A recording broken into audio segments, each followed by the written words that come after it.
to knock the top out. They're sleeping out there. Want to introduce a very special guest that needs no introduction.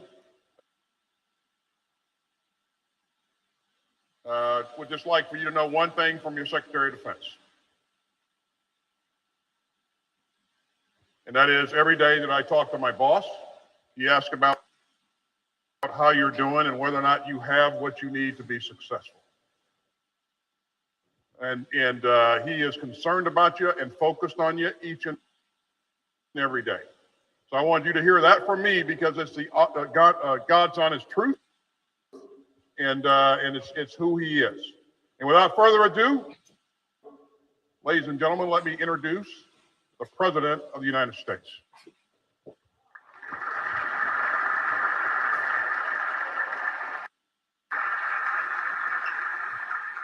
Thank you, Mr. Secretary. Don't jump. You guys are used to jumping. Don't jump. Anyway, thanks for letting me come and say hello to you all. You know, I've been saying this a long time, and the people who travel with me know that because I was senator for 36 years, the Foreign Relations Committee, traveling around the world, and 8 years as vice president, now president. And, a couple things. First of all, thank you. You represent 1% of the American people. None of you have to be here. You all decided to be here for your country. Every one of you volunteered. Every single one of you stepped up. And the rest, the 99% of the rest of the country, including me, owes you. And owes you big, number one. Number two, we're a unique country in many ways. And we're the only country in the world not organized based on geography or ethnicity or religion or race or anything else. We're based on an idea. We're the only country in the world based on an idea. We hold these truths to be self-evident that all women and men are created equal, endowed by their Creator with certain inalienable rights. Sounds corny. It's the truth of who we are. We've never lived up to it. We've never walked away from it. And the rest of the world looks to us. Because we not only lead by the example of our power, but by the power of our example. Your generation combines both. The rest of the world looks at you and sees who you are.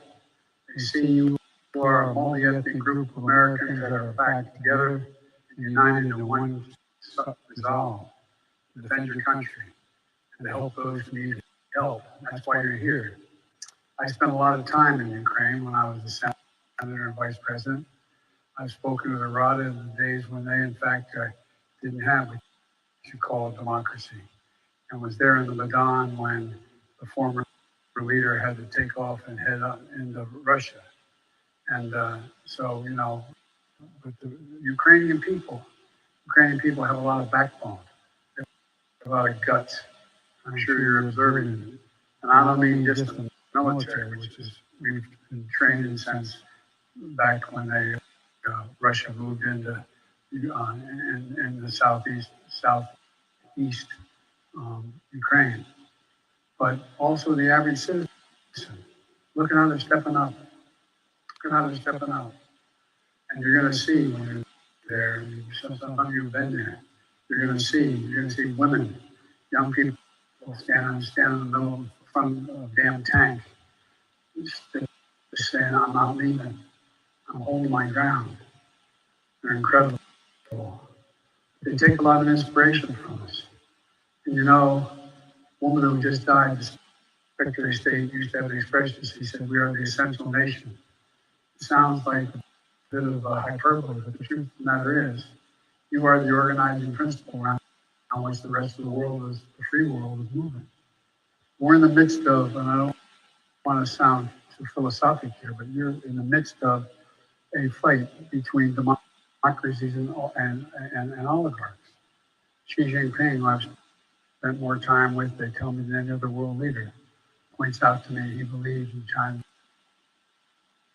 that democracies can't succeed in the 21st century. The reason is things are moving so fast, change is happening so quickly that democracy require consensus. And we can't put together consensus as quickly as autocrats can. So what's at stake, not just in what we're doing here in Ukraine and try to help the Ukrainian people and keep the massacre from continuing. But beyond that, what's at stake is what are your kids and grandkids going to look like in terms of their freedom? What's happening? The last 10 years, there have been fewer democracies have been formed than we've lost in the world. So this is what you're engaged in is much more than just whether or not you can alleviate the pain and suffering of the people of Ukraine. We're in a new phase. Your generation, we're in an inflection point. About every 4 or 5 generations that comes along and changes, fundamental change takes place. The world ain't going to be the same, not because of Ukraine, but I'm not going to be the same 10, 15 years from now in terms of our organizational structures. And the question is, who's going to prevail? The democracy is going to prevail and the values we share, or autocracy is going to prevail. And that's really what's at stake. So what you're doing is consequential, really consequential. And as I said to a group in the dining room, you all in the chow plant, mess hall. The fact of the matter is that you are the finest, this is not hyperbole, you're the finest fighting force in the history of the world. Let me say it again. The finest fighting force in the history of the world. Part of the reason is you've had to fight so much for the last 20 years. It's for real. There's not many generations. You know, the greatest generation was my father's generation, their grandparents' generation, World War II generation. But nobody, no other generations had to be in a battle, have your buddy blown up, wipe the blood off the Humvee and get back in and saddle up and go for another 6 months. Second time I flew in, I've been in and out of Iraq and Afghanistan about 40 times, 38 times. And every time I go in, I see, like the last time I flew in, and I flew in on the open cockpit, I was landing in Bagram. And there were 6 people come up with the cargo, basically. That's fine. And I said, how many of these are your first tour of duty? Not one person raised their hand. Second tour, not one person. Third tour of duty, 3. Fourth, 1. Fifth one, sixth one. It's never happened before. One thing to go in and be in the middle of a battle, go home and get sent back again. And so one of the things I've said, I've got in trouble for saying, but not anymore. I'm saying it since I got elected. We have a sacred obligation, only one obligation as government. We have a lot of obligations to the elderly, poor, children, etc. Only one sacred obligation. Equip those that we send to war. We care for them and their families when they come home. And so you all are an amazing group of women and men. And I just want to thank you for your service. As your commander-in-chief, I mean it from the bottom of my heart. As I said, it's not new to me. My son spent a year in Iraq. He spent 6 months in Kosovo. Won the Bronze Star, the Conspicuous Service Medal, and other awards. Proudest thing I ever did was put that uniform on. Like many of you, he didn't have to go either. He was the Attorney General of the State of Delaware and the Delaware National Guard. And what happened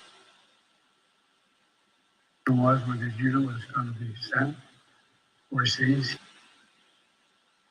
he had to go to Washington to get an equivalent of a dispensation, because you either have to be federal property or state property. He was the Attorney General of the state. Had to give up the office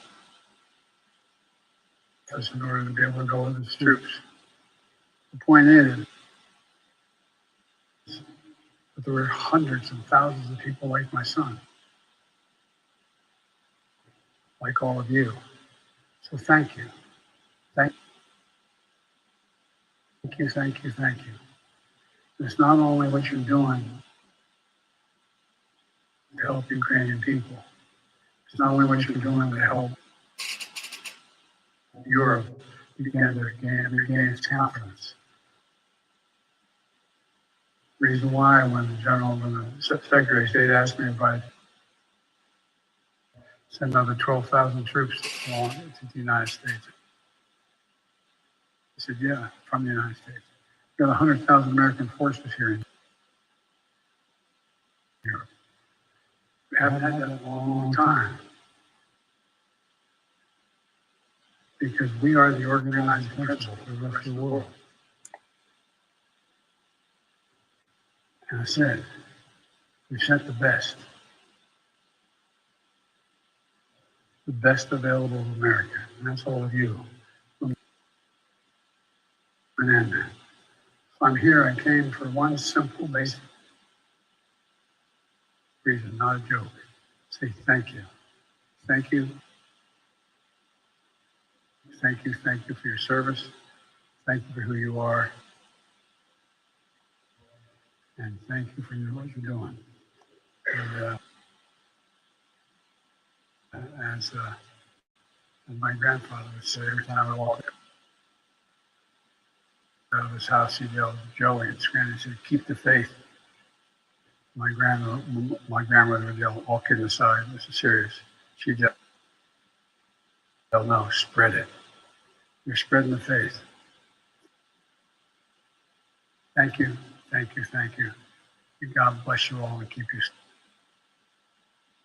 safe. May God protect our troops. Thank you, thank you.